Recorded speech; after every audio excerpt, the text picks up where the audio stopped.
Om Vasista Gayatri Namaha. This is Vasista Gayatri channel. I am Dr. Venugopal, worked as worked as principal in government college and presently professor of English and professor of law. My brief discourse on Gayatri mantra. Only you have to say how far my discourse is really effective and how far it is true also. In this discourse, I would like to dwell upon the in-depth, the occult studies, the hidden dimension of Gayatri mantra. The very beginning letter of this Gayatri mantra is Om. When you are uttering this mantra, Om,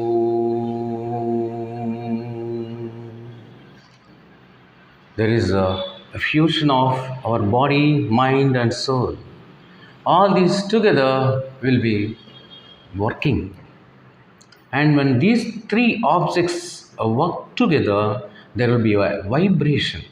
Actually, I have uttered for just a few seconds. It is to be uttered for still more seconds. In this vibration, we will have a terrific feeling, a sublime feeling, a feeling of sublimity.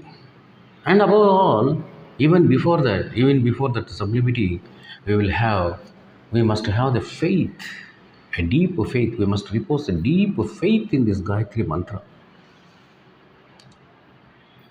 And loyalty also at the same time. What is that faith and loyalty? We must, in this first line itself, he says, Om Bhut Bhuva Swaha. Bhu means the world where we live in. Bhuvaha is the world of parents. And Swaha means Swargaloka. That means the world of gods. And we must have the faith in these three worlds, and at the same time we must be loyal to these three worlds, because the first one is our world where we live. This we have to be thankful, loyal to this world, because it is created by God and we enjoy a lot of things, most enjoyable things that we can have in this world. So when it is created by God, we must be thankful to God, and we must be thankful to our ancestors, parents also, because they have given us birth and we enjoy this life in a tremendous way, in a beautiful way. So in order to enjoy this life in a beautiful way, we must have the deep faith and loyalty to these three worlds. Tat Saviturvarenyam means when in the combination of these three words there is a great energy, physical energy, intellectual energy, a spiritual energy, combination of all these three things, and that is radiance and intelligence. So all philosophers together accepted that it is a combination of these three words, and from there emerges the real energy of radiance and intelligence. That is what we want. Oh Goddess Gayatri, or the invisible power or divine power on the earth. Please bless me with that energy. Bless me with that radiance. Bless me with that intelligence. I shall forge ahead. I shall go ahead in my life. I shall enjoy the life, and I shall face the music, whatever problem. Though I am placed in amidst hustle and bustles of life, whatever problem, whatever complication, whatever predicament in life I will be facing, I can forge ahead, provided that I am blessed with this radiance and intelligence. So there is in a way we can say there is an element of a romantic element. what our romantic poets in English literature said. That element can be found in Gayatri Mantra also. Wordsworth, one of the most and topmost poets in English literature, romantic literature, he says in one of his beautiful poems, Tintonabe, that in the context, that context is also essential here. The context is the sister Dorothy was in a deep distress, having lost her husband. He took her to the estates, beautiful locations, woods, and he told her, advised her, sister, worship this nature, worship the beauties of nature, different objects of nature. There are so many objects: landscape, a river, sea, beautiful stars in the sky, art, music. All these objects will not betray. They will definitely console. They will enchant us, attract us, and console us in times of need. Our friends may deceive us. Our kin and kith, our near and dear, may deceive us. Our own daughter, son, brother, sister may deceive us. But nature will not deceive us. He says there in one context in that poem, nature never did betray the heart that loved her. If you have an emotional attachment, intellectual attachment, and spiritual attachment with objects of nature, it will not deceive you, it will not betray you, it will enchant you, console you. That's what we want. There is a great affinity between man and nature. This is what he says. And there is also pantheism, and that means believing God in all these objects of nature. Pantheism, a sort of pantheism. So this element, this romantic element of nature is found in Gayatri Mantra also. When we have that kind of belief, that kind of strong faith, automatically that will be reflected through the very chanting in such a way as now I try my best to sing, chant that mantra. ॐ भूर्भुवः स्वः तत्सवितुर्वरेण्यं भर्गो देवस्य धीमहि धियो यो नः प्रचोदयात्. Oh, this chanting, our immersion itself is a surrender. When these mind and body and soul are fused together, are surrendered to this universe, the superior power, the divine power in the universe, it means half the spirituality, half the work is done.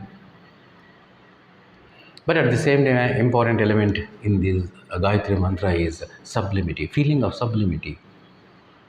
What is that feeling of sublimity? That we must, there in the third line, Bhargo Devasya Dhimahi. Bhargo.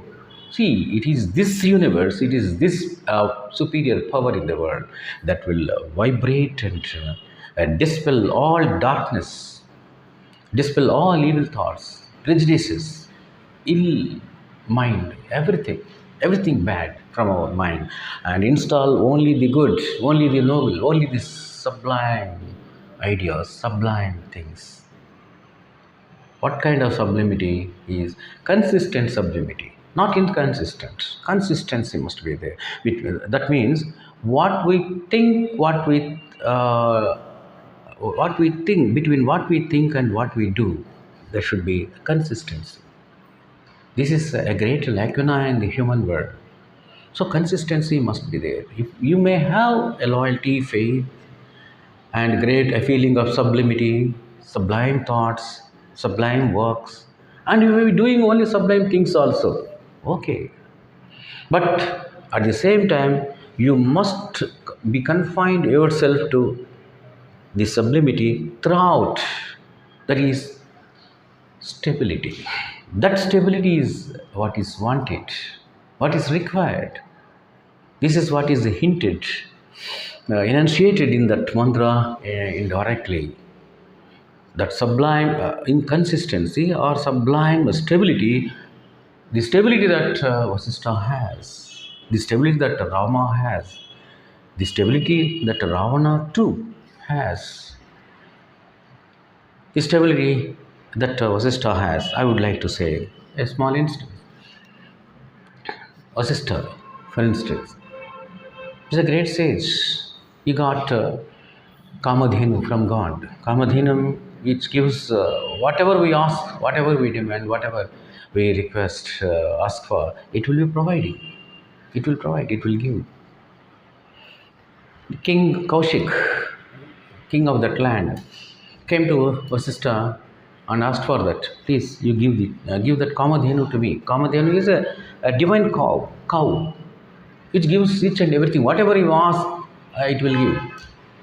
You give that cow to me so that I can do some good works, so that I can help so many people in the world, in my kingdom.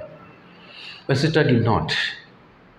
He declined by saying that it is to be utilized only for the good purpose, and that purpose will be served with me only when it is with me, he said.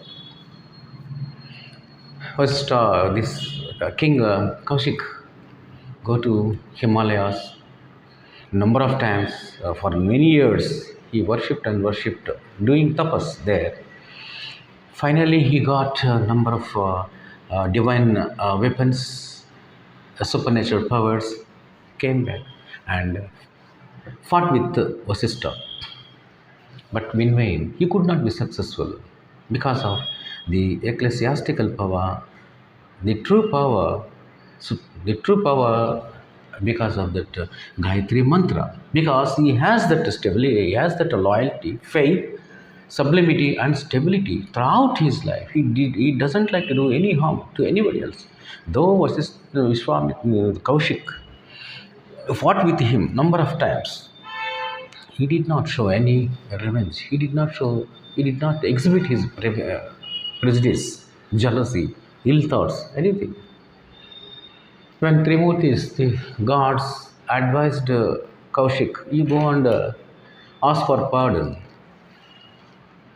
Go and approach Vasishtha himself. This Kaushik came and asked for pardon. And finally, that Vasishtha, without showing any prejudice or ill thought or any feeling of revenge, he blessed Kaushik with Gayatri mantra. And by the power of this Gayatri mantra, he followed systematically, scrupulously. And by the power of that Gayatri mantra, he made a number of miracles afterwards, later on in his life. And he became Vishwamitra, that Kaushik king has become Vishwamitra. That means a friend to all people in the world. But the very lacuna is, the serious bottleneck in his personality is that he has, in psychology we can say, narcissistic personality disorder.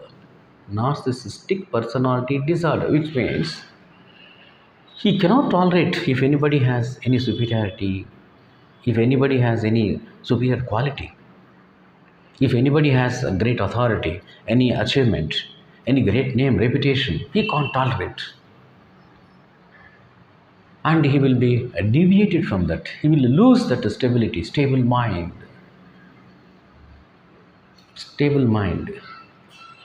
which has been enunciated by a great philosopher, a young philosopher, Shankaracharya. He says, Satsangatve nisangatvam, nisangatve nirmohatvam, nirmohatve nichalatatvam, nichalatatve jivanmukhi. So, what he says, the main idea in that sloka is that we must have the association of the good. We must have the association with the good people, good thing, good activity all the time. And then we are devoid of prejudices. We will be above all isms. We will become transcendental. And therein lies the stable mind, the stable thought, pure thought, sublime thought. That is the central idea of that sloka told by Adi Shankaracharya. And now that kind of element is found, that can be found in this Gayatri mantra. So the power of Gayatri mantra has been in three elements, that is element, romantic element of nature. That means affinity between man and nature, and we have to establish a good element, a good affinity. The second one is a sublime thought, sublime feeling, and that sublimity must be consistent, a consistent sublime stability, we can say in short. And that is what we find and what we think and what we meditate on all our life with a strong faith. This is what Gayatri Mantra says. This is the as the secret idea, this hidden dimension that we can have in Gayatri Mantra. So, if you like my discourse and if you are really impressed with my discourse, kindly share it with your friends and also subscribe. Thank you for watching.